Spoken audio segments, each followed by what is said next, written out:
It is time for Around the 412 with Smitty and Tyler.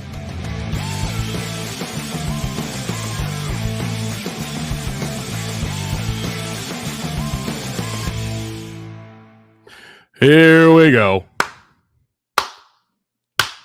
Here we go. Here we go. Steelers.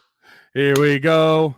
Pittsburgh leads the AFC North at 1-0. Here we go. Welcome back to the Around the 412 Steelers show. What? I'm glad that you did that because I was like, if he goes word for word, is there a chance that we get copyright here? No. I'm not going to get copyright flagged again. We already made that mistake. Yeah. Welcome back to another episode of Around the 412. I am Tyler. With me, as always, is my co-host Smitty. Go follow us on all of our social medias at Around the 412.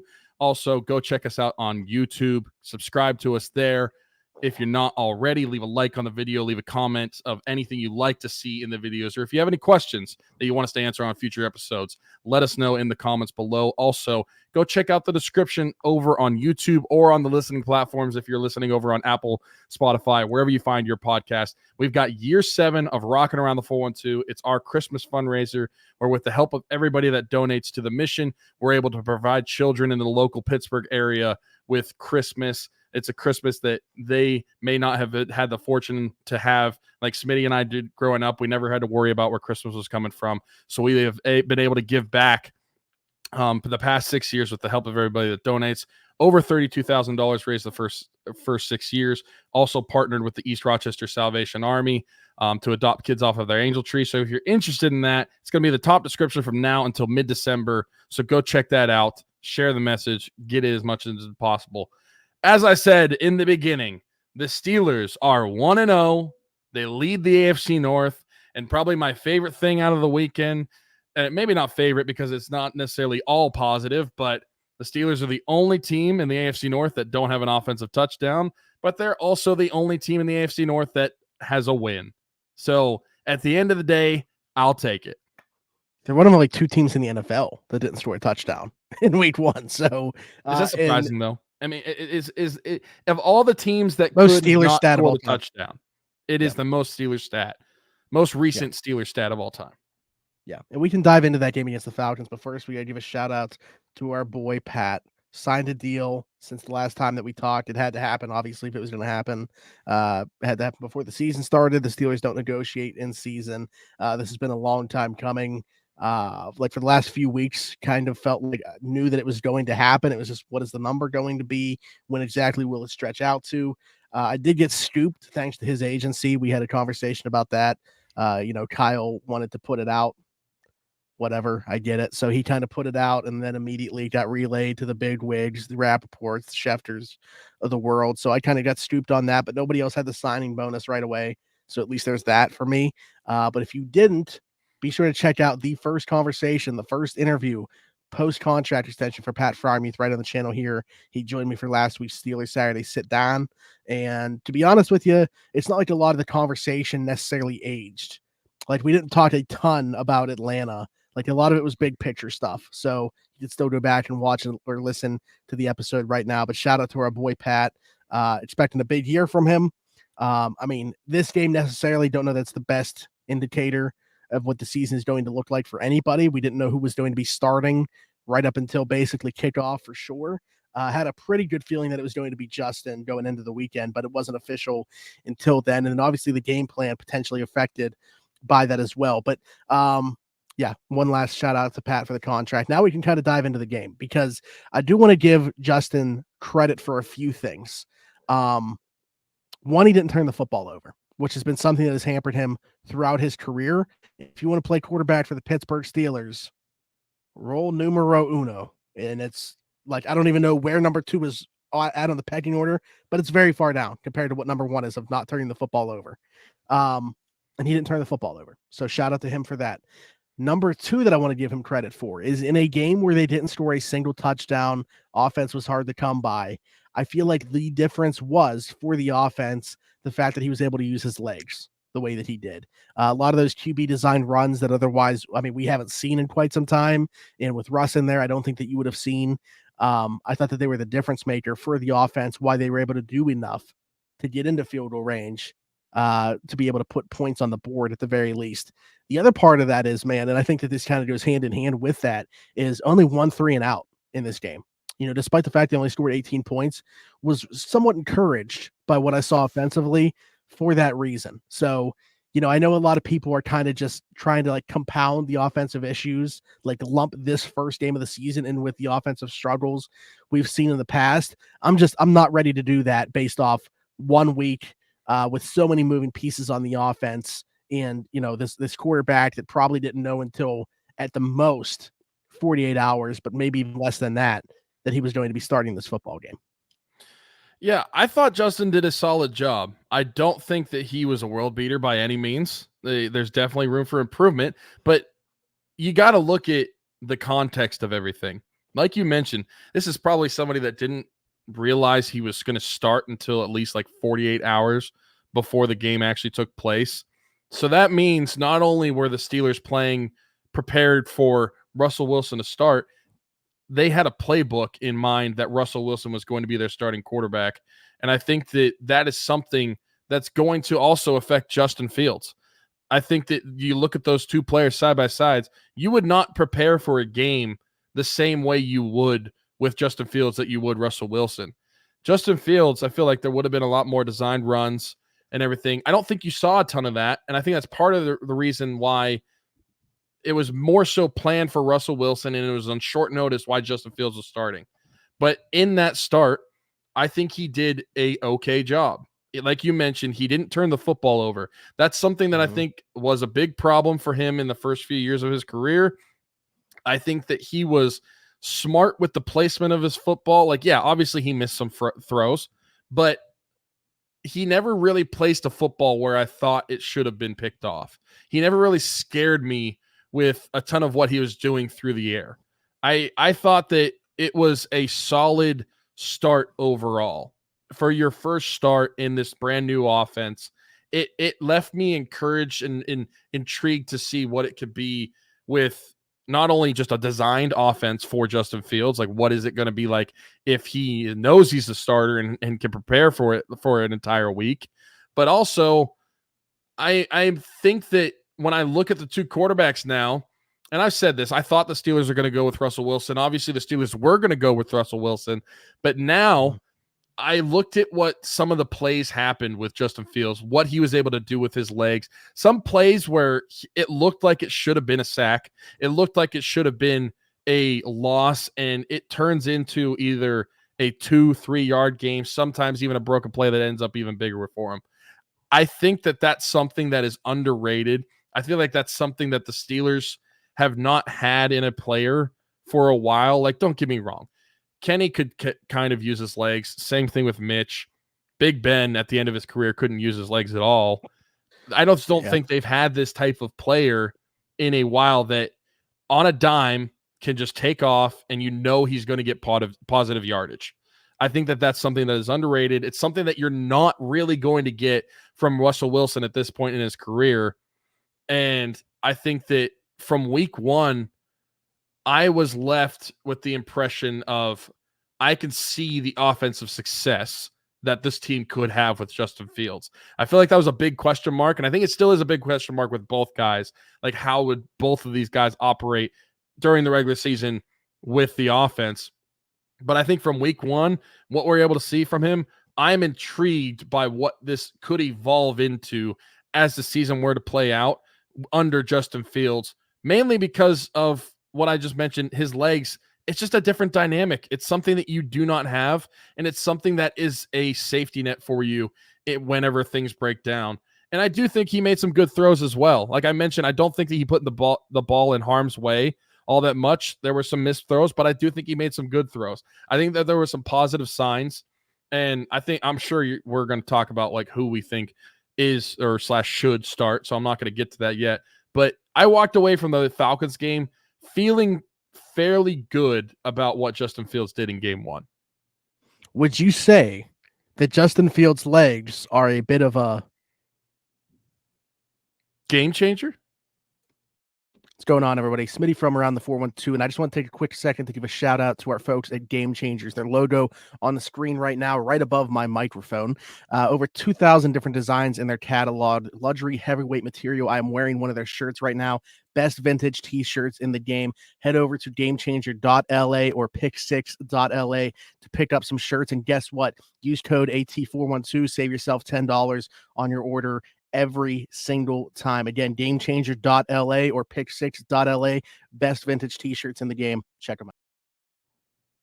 Yeah, I set you up for that one. I don't think that you've ever been the one to take us into the ad like that, but I just felt like it was the perfect opportunity to do so. So yeah, be sure to check out Game Changers. They have Justin Fields t-shirts on there, and they have one specifically for the 2024 Steelers even that they just released in their pack. So save $10 using code AT412.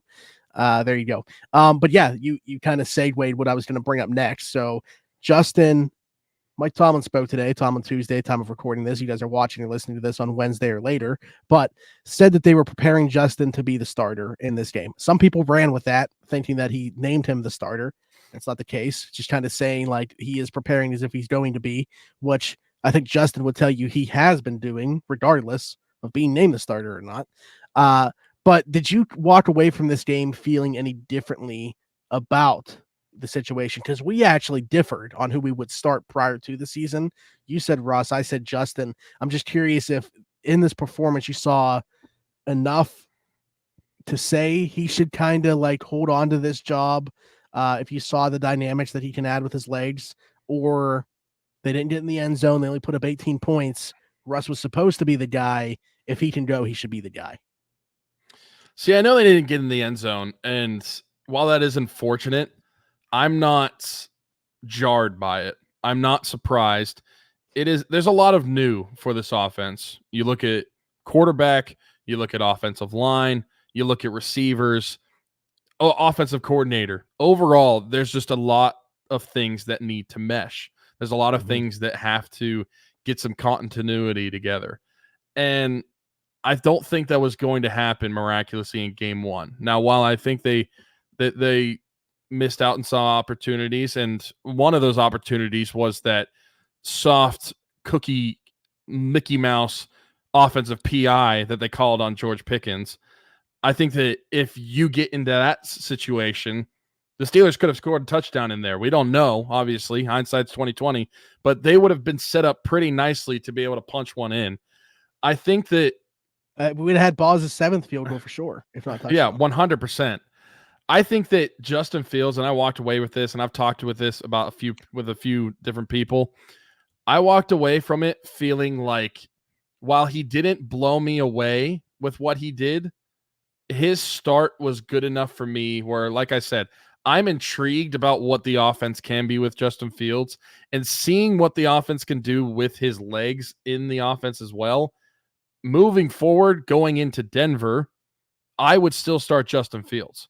I would still roll with what you had in week one and see if it can compound on itself. See if they can grow together as a unit, because while I think that there was a lot left on the bone from Sunday offensively for sure, still think they did several good things.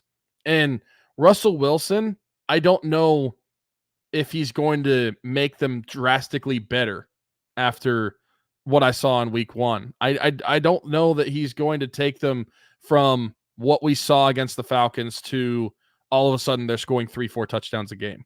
Like I don't see it. I think they're too different. I think that while maybe Russell Wilson is a better facilitator of the football, might be more accurate of a passer, like I said, you don't get the dynamic with his legs. And at this point in his career, Russell Wilson is not going to be able to move around and move out of the pocket like he did 6-8 years ago. That's not the same guy. It's not the same quarterback. So I would definitely start Justin Fields and kind of see where it goes. If he keeps the job on a week-by-week basis, then great. But and you have Russell Wilson ready to step in if Justin Fields looks bad.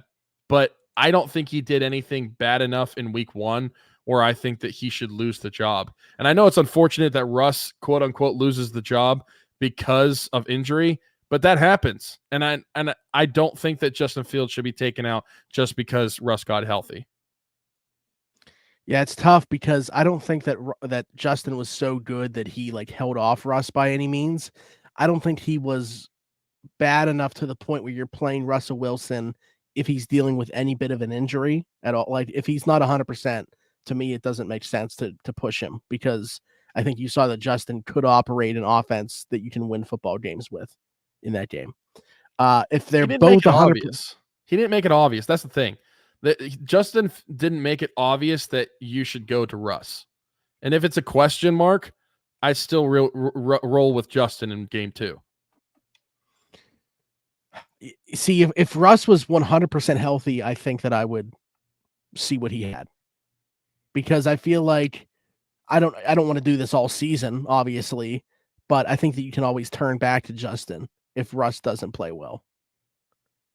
I don't think that would, hurt anything necessarily.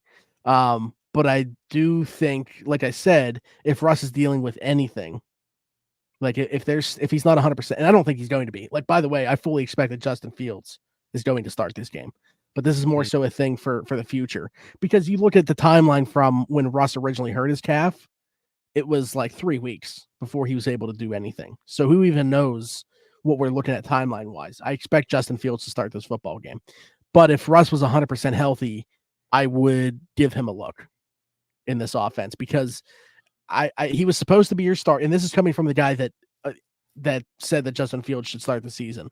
But my point is, if Russell Wilson was supposed to be your starting quarterback, I don't think that Justin did enough on Sunday to say that should have changed. I think he did enough to play ahead of an injured Russell Wilson. Yeah. I don't think that he did enough to create some quarterback controversy if there already wasn't one.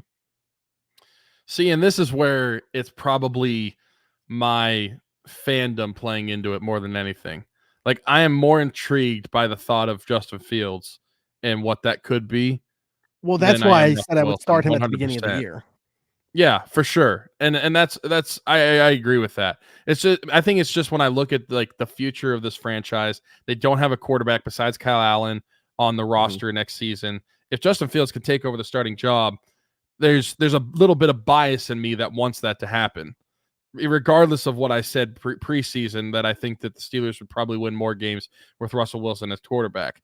But at the same time, like you were saying, Russell Wilson was named the starter. Russell Wilson probably should go back. Justin didn't do enough to like take it away from him, so to speak. But that's what I'm saying is I don't think he necessarily did anything to take away. I don't think he did anything to have the job taken away from him either, though, in that week 1 game. I think it's a tough situation for the Steelers to be in. But it's a good situation, maybe, depending on how Russell Wilson would play if he were to play. Does the fact that, like, if this game was against the Jets or somebody else, like, is the fact that this next upcoming game in Denver and Russ might be motivated by that more play into it at all for you? No, I don't care about that. We got Corliss Waitman for a revenge game. That's true. No, but no, I mean, I definitely hear what you're saying. But it doesn't. I mean, and again, I don't physically think he's going to be ready to play in that football game, just because I'm looking at the timeline for other things. I think they're going to be super cautious with this. I think that you see the correlation between calf injuries eventually causing Achilles injuries. Like, I don't know. There's a world where, like, this leaves the door open at the very least. Like, that's the other part of this conversation where, even though I don't think that he's taken the job from Russ yet, he could in week 2. Like, if he goes up and lights it up against Denver, and, then we're having a conversation next week about why would you go back? So I don't know. The door is open for Justin Fields to take this job, which would be very odd to have actually never have seen Russell Wilson actually start a Steelers game. But there's a world where that happens. So, no, Denver, not a factor for me in terms of that. I expect Justin to start this game. I think he should if Russell's still hurt. If Russ is 100%, I'd probably give him the football. Just don't think it's going to happen. Yeah, I can respect that. Also, the bar is so low for I mean, maybe it's not low for the Steelers themselves, but it is so low from Steeler fandom for what you want out of an offense at this point. Mm-hmm. So if there's Sure. any sign of life from either of these guys, I don't think the Steeler fans are going to be complaining either way about what they're getting from one or the other. If there's just life of an offense, if they look more competent than they have the past 2 seasons, I think that Steeler fans would respect that. Also, it is the most Russell Wilson thing, and I know I'm copying this because I saw several people saying it, but it was just funny to see the most Russell Wilson thing to know you're not playing in the game, but you're still in full pads, looking like a coach out there that's in full pads. Like, and I respect it. Like being a good teammate, hyping them up. I saw him going over to the offense and getting them hyped up and getting them ready whenever the defense was on the field. I respect it, but it was so funny to see him doing that in full pads. Like that is just that's the most meme thing of him to do, and I love it. Yeah, I mean that's Russ. Eye black and everything. Full uniform, like he said, as the emergency quarterback. Wouldn't have it any other way.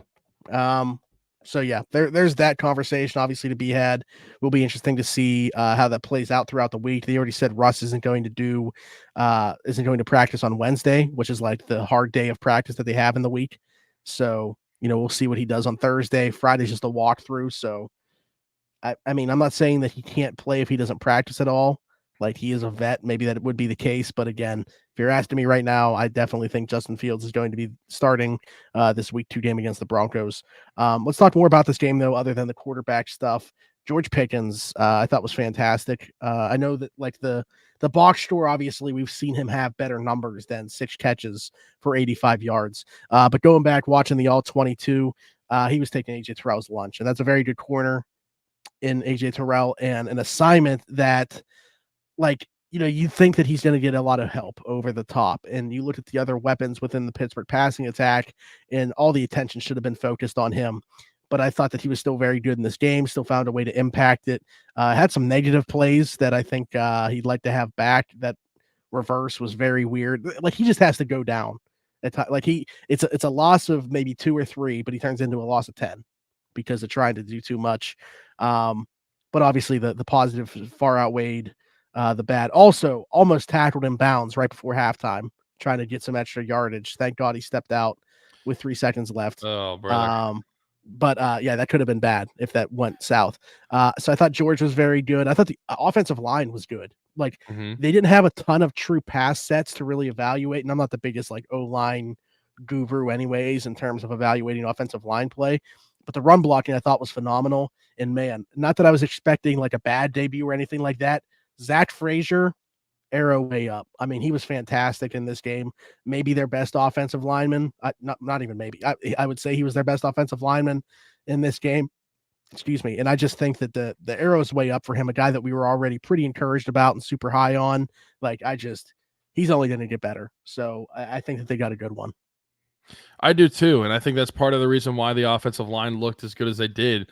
And we talked about it so much this offseason, how important the center position is for the success of an Arthur Smith ran offense. Having a guy like Zach Frazier being able to anchor that down and hold down that responsibility, I think that is going to pay dividends as we see from game 1. And that's something that we were excited about when they drafted him, knew that he'd probably either play into the starting role at some point in the season, if not start there already.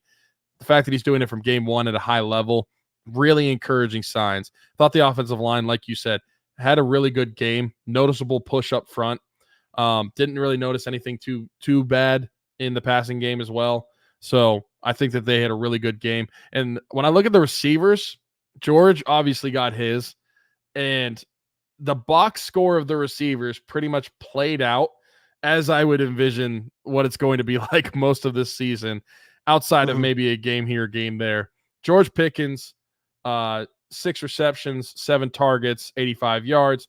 Pat Freiermuth, 4 targets, 4 receptions, 27 yards. But then the actual like other receiving players, like I'm not going to count Jalen Ward and Najee Harris on this. Like Michael Pruitt, 2 targets, 1 catch, 9 yards. Actual receivers, Calvin Austin, 2 targets, 1 catch, 7 yards. Van Jefferson, 2 targets, 1 catch, 1 yard. Like this is basically seeing in real life what the Steelers depth chart is when it comes to their pass catchers, specifically their receivers.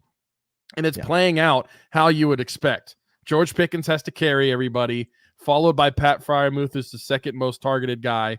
And then it's just downhill from there. I'm not saying that I thought that people played bad. Although I will say, I never want to see Calvin Austin blocking again. My goodness. I feel that way about Van Jefferson as well. Yeah, the one specific play out whenever it just got blown up because nobody can block. That neither of those two could block. Well, that's why the Steelers had success running the football, except when they were trying to do things on the perimeter because their wide receivers can't block. Yeah, they're not. And even the one Van Jefferson catch, they needed like 2 yards. He got 1 was because George and Calvin both didn't block. So like, there's just so many things that they can't do on the perimeter because their wide receivers can't block. And I'll be honest, like that's why I feel like Ben Skowronek, who didn't play a single snap on offense, just special teams. I mean, he can block better than these guys. He would certainly be a plus in that department for them. Brandon Johnson, I think long and hard about giving him a helmet against Denver. But the problem is like Roman Wilson's ramping up. Is he going to physically be able to go?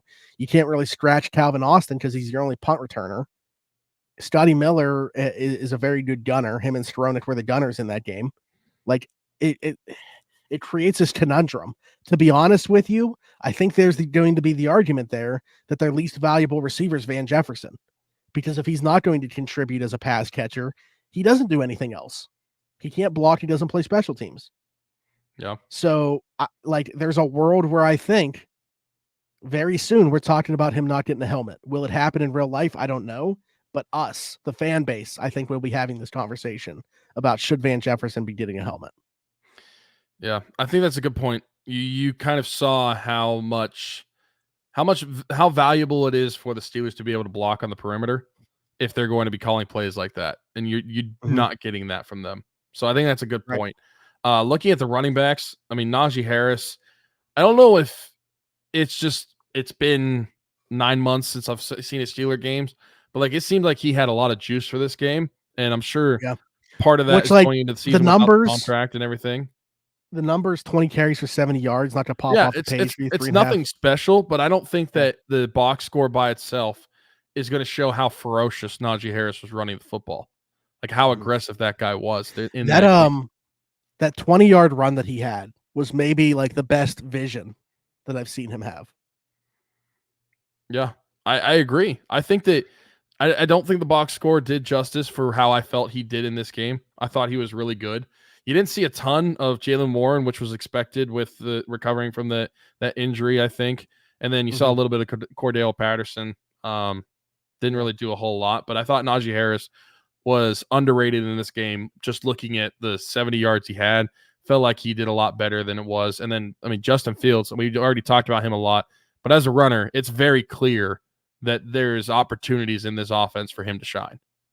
Yeah, that's why it's like interesting, like how different would the offense look with Russ as opposed to Justin, and kind of makes like Art's job is very interesting depending on what quarterback is going to be under center. But I thought for the most part, he called a pretty good game. And we mentioned the offensive line. I don't want to take away from the offensive line, but I will say, I also think the scheme, like Art makes life pretty easy for the offensive lineman, or easier for the offensive lineman. I think he's able to mask performances a lot of the time. But we'll see how that progresses going forward as well. Got to talk about the defense, man. Like they should have pitched a shutout in this game, in my opinion, or maybe 3 points. That the first drive Atlanta got 3, but even like Highsmith had an offsides on that. Who knows how the drive goes from that point on? But the other drive where they scored a touchdown, I mean, TJ was not offsides. It perfectly timed it. Perfectly timed the snap. He got penalized for doing so. Penalized for being good at football. He's been penalized for being the best defensive player in football. Yeah. Strip sack on Kirk Cousins. It doesn't count. Later on, Kirk Cousins finds Kyle Pitts naked in the end zone. I'm not sure what happened. Like Beanie Bishop kind of caught in the middle and decided to take the flat as opposed to going with Pitts into the end zone. Interesting choice by him. but that was the only points of the game right there is the first drive field goal and then that. So the defense was awesome, creating turnovers, creating negative plays for Atlanta. And I don't want to take away from them when I say this, but I want to add on to this. I understand he's coming back from an injury, but this was honestly like Alan and I were talking about this. I have serious concerns about what Kirk Cousins is going to look like. Like that is my I picked Atlanta to win that division, excuse me, but my one reservation or caveat would be like Kirk Cousins has to obviously look better than he did on Sunday for that to happen. Not be great, but he can't look like that. Yeah, I agree with that. I think that, and granted, it was his first game back from that Achilles injury. Yeah, it's and it wasn't like week one when like last year when Rodgers did it in week one last year. Like his was a few. It was late. Season, it was later on into the season. I think that an injury like that, no matter how much you work it out, do therapy, until you get into an actual game, you're not really going to know how your body's going to react to something like that. And I do think that he looked a little flat-footed at times in the pocket, kind of, I don't know, maybe not necessarily afraid to escape the pocket, but it's almost like he was just had cement feet, and maybe it was just like a mind thing of like not really doing too much with that Achilles. But yeah, man, whenever the pocket was collapsing around him, he was going nowhere. He kind of just shirked down, and you could see it. He just it just didn't going to be, it wasn't going to be going anywhere. I think that you're right. They have to get some more improved play from him from here on out if they want to win that division.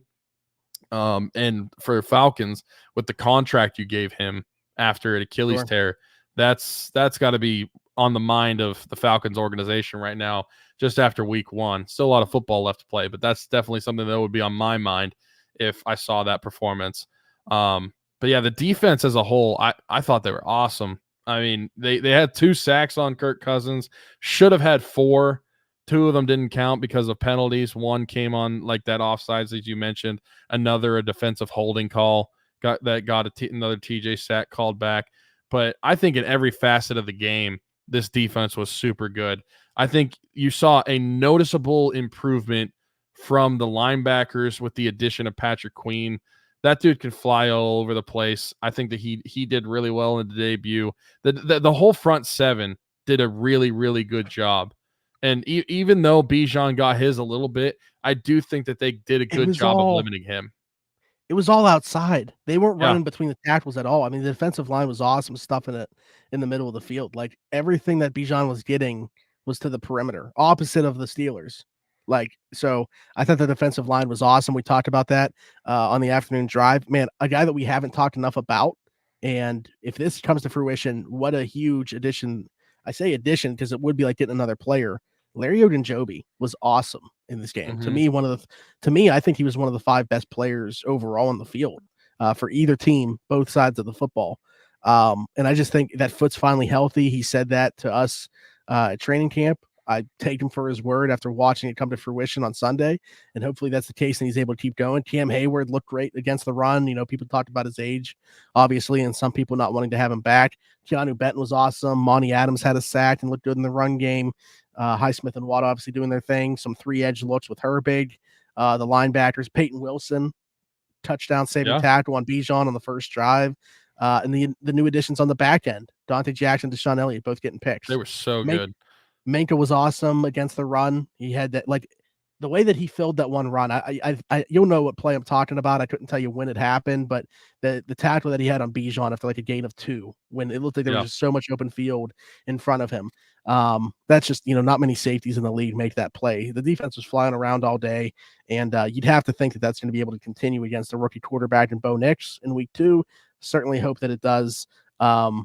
But yeah, started out by basically just wanting to highlight the play up front, because I thought we saw one of his maybe 2 or 3, maybe his best game that Larry Ogunjobi has had as a Steeler. Yeah, for sure. I think that is something that's going to pay dividends if he's able to play up to that the ability for an entire season. We haven't seen it. We didn't really see it a ton his first season with the Steelers, and the first year of the contract, you didn't see it. Like you mentioned, that foot injury was plaguing him all season long. If he's finally healthy, this front 7 is probably going to be one of the best front 7s in the NFL. mean, we talked about the defense last week potentially being like you said. Alan said number 1. I'm saying top 5. You said at least top 7. I mean, Like, based off what I saw Sunday, I would say the best. I would say the best. They were super, super good. And you mentioned Donte Jackson, DeShon Elliott. I thought that they had great games. Especially Joey was great with Drake London. Like, I mean, there's Joey was great. About. Donte Jackson is someone that I feel like Steeler fans need to give him his flowers up to this point, because whenever that Deontay Johnson trade happened, there was a lot of talk. I mean, even from us, about being underwhelmed about the type of player that you were getting with Donte Jackson coming back in that trade, what he's going to be as an outside corner for this team. I was impressed. I think that this secondary overall is the best that it's been in years, top to bottom. And I think if they are going to continue to play at this high of a level for the entire season from a overall defense, not just the secondary, there is not going to be a game where they should be out of it because of how good at every facet, every level of the defense that they've been. The best secondary that we've seen in years, the best linebacker room, and having the best linebacker on the team that we've seen since Ryzen Shazier, and then the front defensive line that they have and what they showed on Sunday. I don't think there has been a defense on the Steelers that at every level of the game, at every position, has had this solid since they were going back to the Super Bowls with in the mid to late 2000s. I agree. The other thing I wanted to bring up is we talked about the safety group. They just got better. Terrell Edmunds coming back to Pittsburgh as well. I mean, that's like, I know that he's not the flashiest player. I know he shouldn't have been taken in the first round. But I feel like you can kind of lump him into the same conversation with Donte Jackson, where it's like you can like the player and think it's a good player while also thinking that it wasn't like the way that you acquired him wasn't the best. Like Alan just did his Steelers Morning Rush podcast on this. Like, should he have been drafted in the first round? No. Should the Steelers have had to trade Deontay Johnson to get Donte Jackson? No. But it doesn't make them bad players. You're just paying more than you probably should have to get them. So I'm super excited about Terrell Edmunds coming back. I mean, the top 4 of Minka, DeShon Elliott, Terrell Edmunds, and DeMonte KZ, who's, like, we talked about how good that defensive front is, the front 7, maybe the best in ball. Who has a better top 4 safety group than that? Nobody. There's like, okay, Jesse Bates and Justin Simmons are a great top 2. But who's their backups? Like the top 4, that deep of a group, that's insane. Yeah, this defense is going to be so good. They're going to be so fun to watch. And even if the offense continues to have its struggles throughout the season, like I said, despite that, they are never going to be out of a game if this defense continues to play this way. It is absolutely bonkers how good they are in every level of the game. It's so fun. And I mean, you've got Pro Bowl / all pro players at every single level. It is awesome. Yeah, it's going to be fun to watch, like you said, all year. And I'm excited to watch them get out there on Sunday against the Broncos to do it. We're not going to do predictions on here because with the new show that we launched, Steelers Saturday Sit Down, we're going to be doing that every Saturday. So that'll be a live stream on Saturday. I believe Tyler's going to be joining me, but that's maybe a little bit, for sure I'll be here. Tyler may or may not be here if it works out equipment-wise for him and time-wise for him, but I'll definitely be here. It's going to be a live stream as opposed to last week, pre-recorded, so be sure to hit the notification bell when we go live. You guys can be in the live chat, putting predictions in there with me, but that'll be a lot of fun, so looking forward to that. So we're not going to do that on here. So Tyler, do you have anything else, any other takeaways from this game? The one thing is that I feel bad for Cam Johnson. I really feel bad that he got hurt in game 1 with the Steelers. And finally, it looked like the Steelers had a punter. And in game 1, he has a season-ending injury. I really feel bad for him on that play, especially because, like, to add salt into the wound, the Steelers had a flag on the play. And I just really feel it's unfortunate for him. Was really excited to see how he could do as the Steelers punter. So yeah, I just feel bad. It sucks to see that happen in game 1. Yeah, I mentioned Corliss Waitman getting a revenge opportunity. It's unfortunate that it comes to Cam Johnston's injury, which looked awful, like as bad as a punter injury, I feel like can look. I don't know what all he messed up in that knee, but it's not good. So, but yeah, and Corliss Waitman spent time with the Steelers. If you recognize the name, he's been with the Steelers before. Was battling with Presley Harvin a little bit. Unfortunately, he got cut. Smitty from around the 412 here, and while I may not have much hair, the hair that I do have will not be cut by anybody besides Keek at Keek's Barbershop. My friend Christian Circle, been with us since day one. Keek's Barbershop, located 401 Burkitch Way, Suite 2 in Beaver, PA. Download the app The Cut, book an appointment with Christian today, or you can do walk-in with Tony or Ashley. But again, Keek's Barbershop, 401 Burkitch Way, Suite 2 in Beaver, PA. Go check them out. Old school vibe in there. Absolutely love it. Cannot recommend them enough. Wouldn't go anywhere else. Maybe I'll see you there.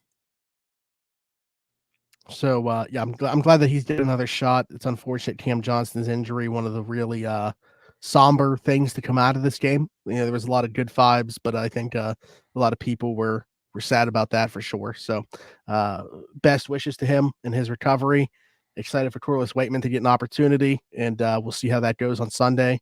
Like I said, first game back in the NFL, going against his old squad. So all the power to him. Anything else? Yeah, I just want to close with this question.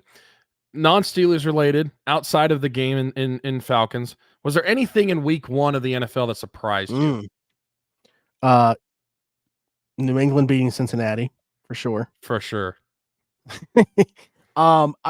Cincinnati notoriously slow out of the gate. I thought that it would be a closer game than people were talking about. I didn't expect New England to actually completely pull off the upset. So definitely surprised by that one. Arizona played Buffalo really well. I think Arizona is going to be a better team, but didn't necessarily expect that. Not surprised by Carolina, but I mean, they suck. I guess we can just mention that. The Cowboys look legit, and I don't think that they're going to be able to answer any questions about them as a franchise until we get to the playoffs and they prove something there, but they look really good. And then my main takeaway, and this can't happen. The NFL cannot go back to Brazil.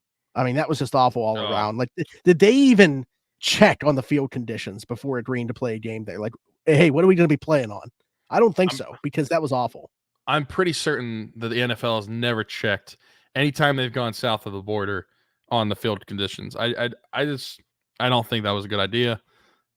Very, very poor field. Yeah, I agree with you. That was terrible. One thing that you didn't mention that I wouldn't say I was surprised by, but I was actually like, oh, wow, they actually did really good, and he did really good. Like a continuation into year 2 with Tampa Bay, Baker Mayfield looked really good, and that offense looked really good. I know it's the Commanders. They're not like a great team, but like Dan Quinn's a defensive guy. They have an okay defense, and Tampa Bay was able to have their way with them. I thought it. And that's another thing. I think as a Steeler fan, I love it more, but just because you see that happening, and it just makes the whole situation in Cleveland even better.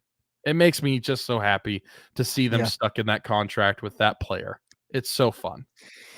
Yeah, it's gonna be something to monitor as well. Some more news surrounding DeShon Watson, and we'll see if that leads to anything. We'll certainly touch on it on here, not spend too much time on it, but touch on it on here if it does culminate with anything.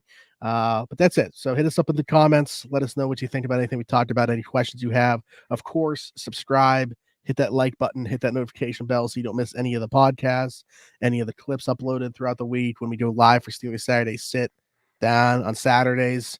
And leave us a 5-star review and subscribe if you're listening somewhere else. Apple, Spotify, wherever you get your podcast from. You find us there. Just search Steelers Afternoon Drive.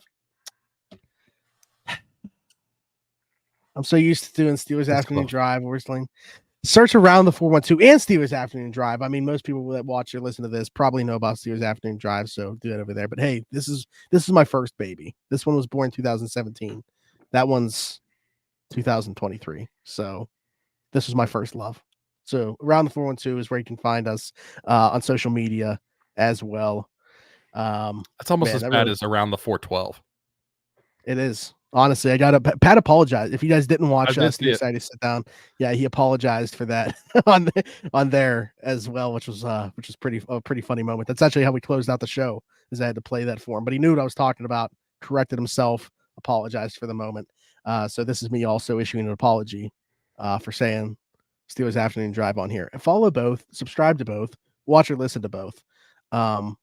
But yeah, we'll leave it at that. And then in the description, whether you are watching or listening, you'll find all of our sponsors. One of them, Everything Custom Designs, our friend Haley Wagner Small Business. Let me tell you about them. Need a custom t-shirt, hoodie, tumbler? Stop what you're doing. Don't go anywhere else. Check out the link in the description. Everything Custom Designs, our friend Haley Wagner Small Business. She can do all that for you. She even does around the 412 merch, t-shirts, hoodies, long sleeve tees, bunch of different stuff. I even got a tumbler from her as well. So go check out the link in the description. Goes directly to her Facebook page. All of her stuff can be found there. Again, Everything Custom Designs. Haley Wagner. She does great work. Can't recommend her enough. Go check it out. There you go. Everything Custom Designs, custom stuff. You can also get some of our merch, t-shirts, long sleeves, hoodies, shorts from our guy DC4L Customs. Link down there as well. Game Changers and Pick 6 links are down there. Use code AT412, save yourself $10 over there. And your 7 rock around the 412. Of course, every single penny that is donated goes directly to helping kids in the 724 and 412 area codes, providing them with a Christmas they otherwise wouldn't have. And in the last couple of years, we also started partnering up with the East Rochester Salvation Army. They do their angel tree every year at Christmas, so we've been partnering up with them to help out with that as well. That's it for Tyler, for Smitty. This has been the Around the 412 Steelers show. We'll talk to you guys next time. Bye-bye.